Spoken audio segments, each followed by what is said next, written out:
Il est difficile d'imaginer qu'un homme comme Léon Tolstoï, riche, reconnu, aimé, puisse vivre consumé par le vide. Pourtant, c'est exactement ce qui l'habitait.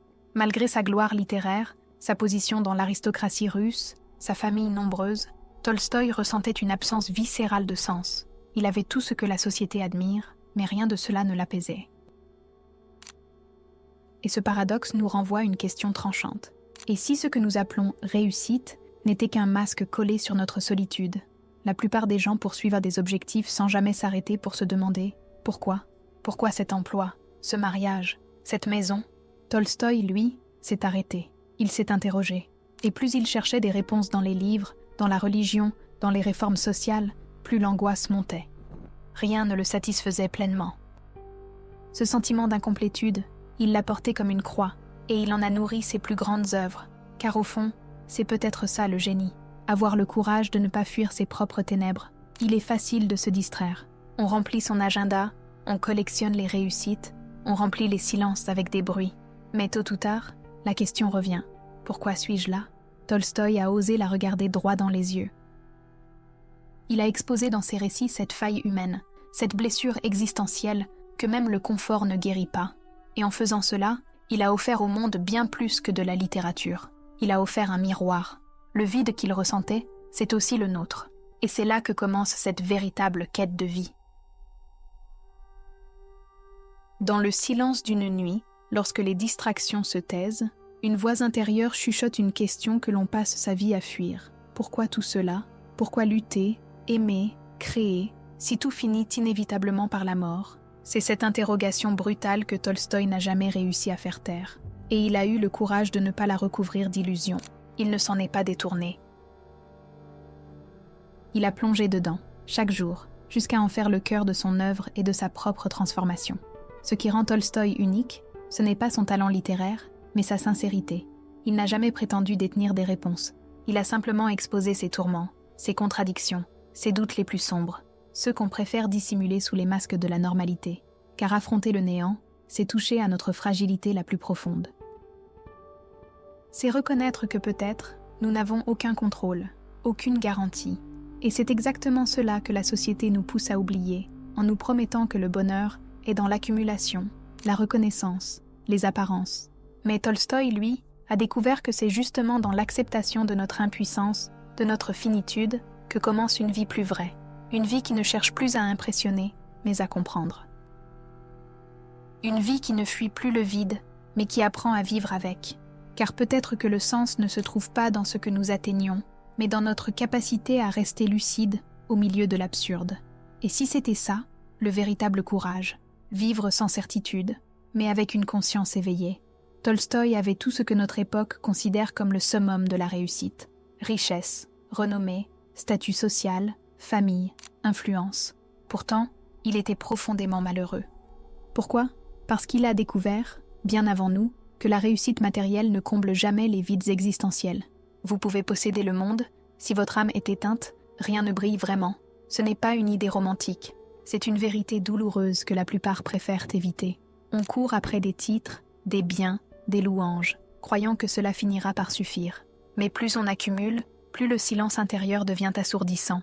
Tolstoï l'a vécu de manière viscérale.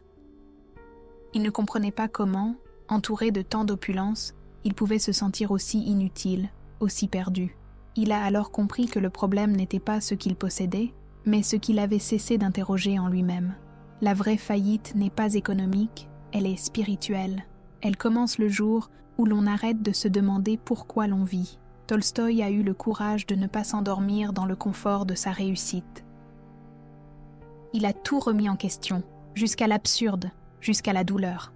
Et c'est justement cette rupture, ce rejet radical des illusions, qui lui a permis de toucher à une forme de vérité plus nue, plus humaine. Alors, vous, que feriez-vous si vous réalisiez que tout ce pourquoi vous avez travaillé ne vous rend pas heureux ? La plus grande guerre que Tolstoï ait livrée n'a pas eu lieu sur un champ militaire, mais dans les replis de sa propre conscience. Il a combattu une tension que beaucoup ressentent, sans jamais oser nommer, celle entre le monde extérieur, les apparences, les devoirs, les attentes, et le monde intérieur, les doutes, les douleurs, les vérités brutes. Il n'y a pas de paix durable tant que ces deux mondes ne s'affrontent pas. Dans Guerre et paix, Il ne raconte pas seulement les batailles napoléoniennes. Il y met en scène le chaos de l'esprit humain, la lutte permanente entre le besoin d'appartenance et l'appel de la vérité. Chaque personnage est déchiré, perdu, obsédé par une quête de sens que la société ne sait pas combler. Et à travers eux, c'est nous que Tolstoï interroge. Que faisons-nous pour aligner ce que nous vivons à ce que nous ressentons vraiment ? Il n'y a pas de manuel pour mener cette guerre intérieure. Elle est solitaire, imprévisible, parfois violente. Mais Tolstoï nous montre qu'elle est aussi nécessaire. Parce qu'ignorer le conflit, c'est renoncer à devenir soi. C'est rester esclave d'une vie imposée, d'un rôle appris. Le véritable courage n'est pas de survivre aux autres, mais de traverser la tempête en soi, sans fuir, sans tricher. Et cette guerre, Tolstoï l'a menée jusqu'au bout. Tolstoï était célèbre, respecté, riche. Il avait une famille, des terres, des lecteurs à travers toute la Russie. Et pourtant, il se sentait profondément vide. C'est là une vérité que peu osent dire. Le succès, tel que la société le définit, ne remplit pas le cœur. Il peut offrir le confort, mais jamais la paix. Tolstoï en est la preuve vivante. Un homme comblé en apparence, mais intérieurement en chute libre. Cette dissonance entre ce qu'il avait et ce qu'il ressentait l'a hanté toute sa vie. Il écrivait sur le sens de l'existence pendant que ses propres jours lui échappaient dans une quête effrénée de réponses. À travers ses personnages, il critiquait l'hypocrisie d'un monde qui mesure la valeur d'un homme à ses possessions. Mais lui-même peinait à se libérer de ses chaînes dorées. Il était enfermé dans un palais dont il connaissait chaque serrure, mais dont il n'avait pas la clé. Le message de Tolstoï est brutal, mais nécessaire. Tant que notre valeur dépend de ce que nous possédons, nous vivons dans l'illusion. Ce n'est pas la reconnaissance qui sauve une vie, mais la lucidité. La lucidité d'admettre que parfois, ce que l'on poursuit avec tant d'acharnement est précisément ce qui nous éloigne de nous-mêmes. Et cette prise de conscience pour Tolstoï a marqué le début d'une transformation radicale. Lorsque Tolstoï s'engage dans l'armée pour la guerre de Crimée, il ne cherche pas seulement à servir son pays, il cherche à comprendre. Il veut confronter la réalité, sortir des salons de la noblesse, se frotter à la boue, au sang, à la peur. Ce qu'il découvre là-bas le marquera à jamais. La guerre ne fait aucune distinction. Elle avale les riches et les pauvres, les nobles et les paysans. Elle révèle une vérité brutale. Nous sommes tous fragiles, nous sommes tous mortels. Sur le champ de bataille, Tolstoï observe ce que la société tente de dissimuler, la vulnérabilité humaine, la confusion morale, l'absence totale de contrôle sur notre propre destin. Ce n'est plus une théorie, c'est une vision vécue. Dans cette violence absurde, il commence à entrevoir une autre forme de vérité. Si la souffrance est inévitable, alors peut-être que la seule liberté réelle est intérieure, une paix que l'on cultive malgré le chaos. Cette expérience forge en lui une conviction qui le poursuivra.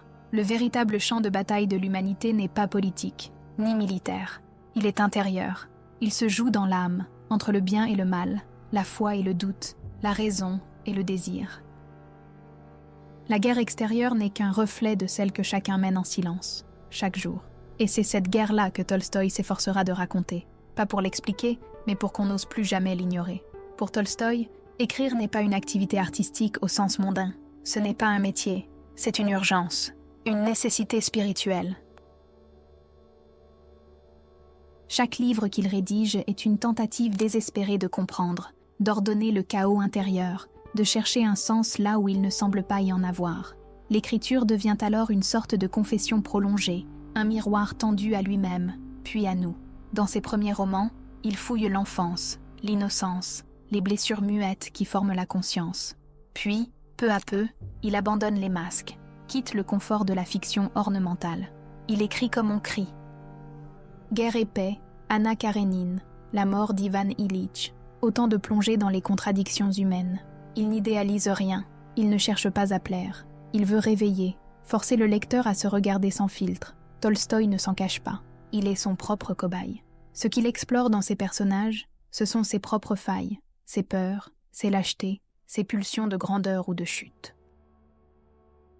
Son œuvre entière devient alors un journal intime déguisé, une tentative d'exorciser la douleur de vivre et de montrer, à travers elle, que le salut ne viendra jamais de l'extérieur. Il faut aller au plus profond de soi, même si ce qu'on y trouve fait peur. Tolstoï a compris, plutôt que beaucoup, que le confort matériel ne protège pas contre l'angoisse existentielle. Bien au contraire, il l'endort, il la camoufle, mais elle continue de ronger de l'intérieur. Il vivait entouré de richesses, de respect, d'une famille nombreuse, d'un statut social inattaquable. Et pourtant, chaque jour, il sentait le vide s'élargir sous ses pieds. Ce qu'il découvre est brutal. Plus on possède, plus on a peur de tout perdre. Et cette peur crée une cage. On croit maîtriser sa vie, on pense avoir tout prévu, tout construit, mais au fond, c'est cette volonté de tout contrôler qui nous isole de ce qui est vivant, mouvant, vrai. Tolstoï s'est heurté à cette illusion pendant toute sa vie. Il voulait la simplicité, l'authenticité, mais ses privilèges le ramenaient sans cesse au confort piégé de l'aristocratie. C'est pourquoi, plus il avance en âge, plus il cherche à se dépouiller. Non pas par héroïsme, mais parce qu'il sent que la vérité ne peut naître que dans le dénuement. Le confort étouffe la quête de sens. La routine tue la conscience. Tolstoï nous avertit. Vouloir tout sécuriser, tout stabiliser, c'est peut-être le plus sûr moyen de passer à côté de la vie réelle, celle qui commence là où finit le mensonge du contrôle. Pour Tolstoï, la véritable guerre n'est pas sur les champs de bataille, mais dans le cœur de chaque être humain. Derrière chaque décision, chaque silence, chaque fuite, il y a une lutte sourde entre ce que nous sommes, ce que nous voulons être et ce que le monde attend de nous. C'est cette tension permanente qui alimente ses romans et qui ronge sa propre vie. Dans Guerre et paix, les conflits extérieurs ne sont que le reflet des affrontements internes. Pierre, André, Natacha, tous traversent des épreuves qui les forcent à regarder leur vérité en face. Mais Tolstoï ne se contente pas de mettre en scène ces déchirements. Il les vit. Il les écrit avec son propre sang, ses doutes, ses contradictions. Son œuvre est une tentative désespérée de faire la paix avec lui-même. Et cette guerre-là, nous la connaissons tous. C'est celle qui commence quand le masque tombe, quand les illusions s'effondrent, quand on cesse de tricher avec soi-même. Tolstoï nous rappelle que cette bataille est inévitable, et que si on refuse de la livrer, ce n'est pas la paix qu'on trouve, c'est la résignation. La vraie paix, celle qu'il a cherchée jusqu'à son dernier souffle, passe toujours par le chaos intérieur. Tolstoï vivait dans l'abondance, propriété, titres, reconnaissance, tout ce que la société considère comme une réussite. Mais au lieu de lui apporter la paix, ce confort l'étouffait. Il écrivait que plus il possédait, plus il se sentait vide. Pour lui, la richesse n'était pas une bénédiction, mais une malédiction déguisée. Il observait les élites de son époque, frivoles, vaniteuses, convaincues de leur supériorité, et voyait en elles le reflet d'un mensonge collectif. Elles croyaient que le bonheur se trouvait dans les apparences, dans les dîners mondains et les titres honorifiques. Tolstoï, lui, ressentait le gouffre qui se creusait entre cette façade brillante et la misère intérieure qu'elle dissimulait.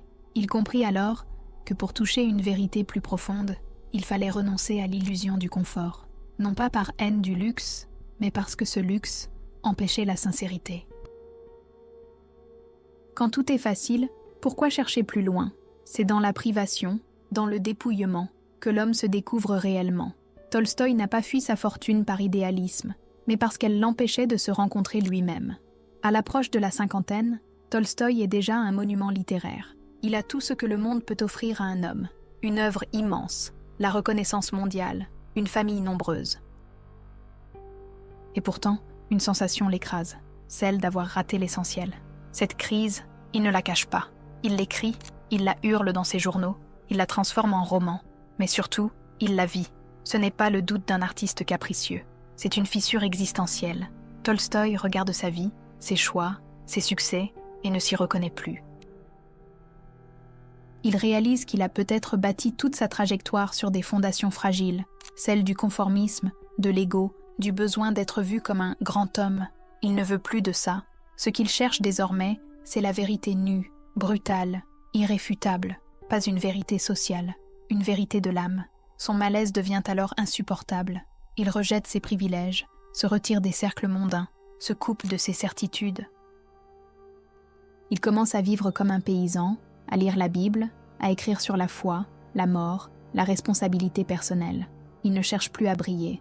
Il veut comprendre, coûte que coûte. Car il sait que le vrai échec, ce n'est pas de ne pas réussir, c'est de réussir tout, sauf sa propre vie. Tolstoï ne prêche pas une foi qu'il ne met pas à l'épreuve. Au contraire, il tente de la vivre jusqu'au bout, parfois jusqu'à l'extrême. Mais là réside son dilemme. Comment concilier les exigences de l'esprit avec les attaches du monde ? Il aspire à une vie simple, détachée, presque ascétique, mais reste plongé dans les conflits familiaux, les responsabilités sociales, les contradictions d'un quotidien bourgeois. Il condamne les privilèges, mais en bénéficie encore. Il parle d'amour universel, mais se heurte à l'incompréhension et au rejet de ses proches. Sa femme, Sophie, le voit sombrer dans une radicalité qu'elle ne comprend plus. Le couple s'effondre lentement. L'homme qui prônait l'harmonie devient lui-même un foyer de tension. Tolstoï est à la fois le prophète et la victime de son idéal. Ce paradoxe n'est pas une faiblesse, c'est une profondeur, car vivre une philosophie n'est pas réciter des phrases sages, c'est se battre avec ses conséquences. Tolstoï ne fuit pas la contradiction, il l'habite. Il montre que la quête de vérité ne nous rend pas parfaits, mais plus lucides. Et parfois, cette lucidité fait mal. Elle nous pousse à changer, même si ce changement nous coûte tout. La quête intérieure de Tolstoï devient si intense qu'elle empoisonne sa propre maison. Il ne veut plus de droits d'auteur, rejette les titres de propriété, parle de renoncement total.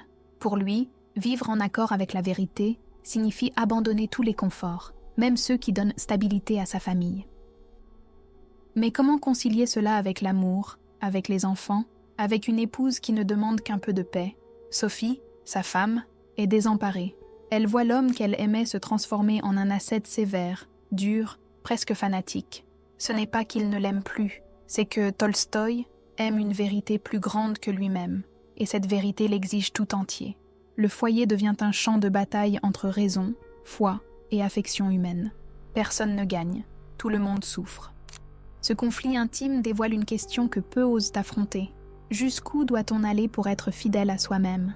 Peut-on vraiment chercher la lumière sans brûler ce qui nous entoure? Tolstoï nous montre que la vérité n'est pas toujours douce. Parfois, elle déchire. Et c'est dans cette déchirure que l'âme humaine se révèle dans toute sa nudité. Avec la mort d'Ivan Ilitch, Tolstoï ne raconte pas seulement la fin d'un homme, mais la révélation d'une vie mal vécue. Ivan, magistrat respectable, marié, père de famille, voit sa fin approcher avec horreur. Non pas parce qu'il meurt, mais parce qu'il réalise, trop tard, qu'il n'a jamais vraiment vécu. Il a suivi les règles, obéi aux attentes, gravi les échelons. Et pourquoi? Pour une vie creuse, artificielle, sans vérité. Cette œuvre n'est pas une simple fiction. C'est un miroir brutal que Tolstoï tend à chacun de nous. Elle pose une question simple, mais foudroyante. Et si ma vie était une erreur? Il ne s'agit pas de remords passagers, mais d'un doute radical sur le sens de chaque choix, chaque compromis, chaque ambition que l'on a pris pour argent comptant. Ce doute hante, car il est honnête. Ce que Tolstoï nous force à voir, c'est que l'échec ultime n'est pas de mourir, mais de mourir sans jamais avoir osé vivre en vérité. La mort d'Ivan Ilitch n'est pas un roman sur la mort, mais une invitation urgente à revisiter notre vie avant qu'il ne soit trop tard. À l'apogée de sa carrière, Tolstoï était mondialement reconnu, immensément riche et admiré par les plus grands penseurs de son époque. Pourtant, il fit un choix radical, rejeter ses privilèges, refuser les droits d'auteur de ses œuvres et adopter un mode de vie simple, presque ascétique. Ce n'était pas un geste de posture, c'était une rupture intérieure. Il ne voulait plus simplement écrire sur la vérité, il voulait la vivre. Ce choix ne fut pas compris, ni par sa famille, ni par la société, ni même par ses lecteurs. Comment un homme ayant tout pourrait-il tout abandonner? Parce que Tolstoï avait compris que l'abondance matérielle n'éteint pas la soif de sens. Elle peut, au contraire, l'aggraver. Il écrivait « J'avais tout, mais rien ne me suffisait ». Ce vide, ce cri intérieur, le poussa à rompre avec son ancienne vie, non par haine du confort, mais par amour de la vérité. Le renoncement de Tolstoï n'était pas un caprice, c'était un appel à chacun d'entre nous pour remettre en question nos attaches, nos sécurités, nos illusions. Il nous montre que l'on peut tout perdre, statut, confort, admiration, et y gagner, enfin, quelque chose d'essentiel, une forme de paix. Tolstoï ne s'est jamais présenté comme un saint. Il était un homme en guerre, non pas contre le monde, mais contre lui-même. Il prônait le détachement, l'humilité, la non-violence, mais vivait au cœur d'une maison pleine de conflits, de privilèges et d'incompréhension. Il aspirait à la pureté spirituelle, tout en étant enlisé dans les tensions du quotidien, notamment avec sa femme, Sofia, qui ne reconnaissait plus l'homme qu'elle avait épousé. Ce contraste douloureux révèle une vérité universelle. Il est plus facile de prêcher que de pratiquer. Tolstoï écrivait sur la simplicité, mais ne pouvait se défaire complètement de ses propriétés. Il appelait à l'amour du prochain, mais s'enfonçait souvent dans des disputes familiales déchirantes. Ce tiraillement permanent entre l'homme qu'il voulait être et l'homme qu'il était vraiment l'a rongé jusqu'à ses derniers jours. Et c'est précisément cette guerre intérieure qui rend Tolstoï si profondément humain. Il ne s'est jamais posé en modèle. Il s'est exposé comme un champ de bataille, une âme tiraillée par des exigences contradictoires. Et dans ce miroir de sa vie, chacun de nous peut reconnaître sa propre lutte, celle entre l'aspiration à vivre pleinement et les chaînes invisibles qui nous retiennent. En novembre 1910, à l'âge de 82 ans, Tolstoï prend une décision radicale. Il fuit. Il quitte sa maison, sa femme, ses enfants, sa bibliothèque, sa gloire, tout. Pourquoi ? Parce qu'il ne supporte plus le poids de ses contradictions, l'impossibilité de vivre selon ses convictions, sans blesser ceux qu'il aime. Ce départ n'est pas un caprice tardif, c'est l'acte ultime d'un homme en quête de cohérence entre ce qu'il croit et ce qu'il vit. Il part sans destination claire, comme un pèlerin épuisé par la route elle-même. Ce geste bouleverse la Russie et le monde entier. Comment un génie, un prophète moral, peut-il s'éteindre seul, malade, dans une gare perdue ? C'est une image presque biblique, tragiquement belle. Un vieillard au cœur de l'hiver, marchant vers le silence, à la recherche d'une paix qu'il n'a jamais connue. Mais sa fuite n'était pas une défaite. Elle était un cri, un refus de continuer à vivre une vie qui ne faisait plus sens. Et à travers ce cri, Tolstoï nous laisse une dernière leçon. Parfois, il faut oser tout abandonner pour enfin s'approcher de soi-même. La mort de Tolstoï n'a pas clos son message, elle l'a amplifié. Son départ n'a pas été une fin, mais une ouverture brutale vers les questions que nous évitons. En refusant les honneurs, en rejetant la richesse, en s'opposant à l'hypocrisie sociale et religieuse, Tolstoï a légué bien plus que des livres. Il a laissé une interpellation, une provocation morale. Une invitation à se déshabiller des masques et à marcher nu dans la vérité. Son œuvre ne nous console pas. Elle ne promet pas la paix, ni même des réponses. Elle nous dérange.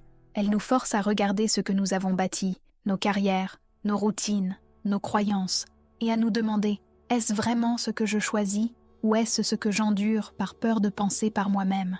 Aujourd'hui encore, Tolstoï plane comme une conscience au-dessus du vacarme moderne.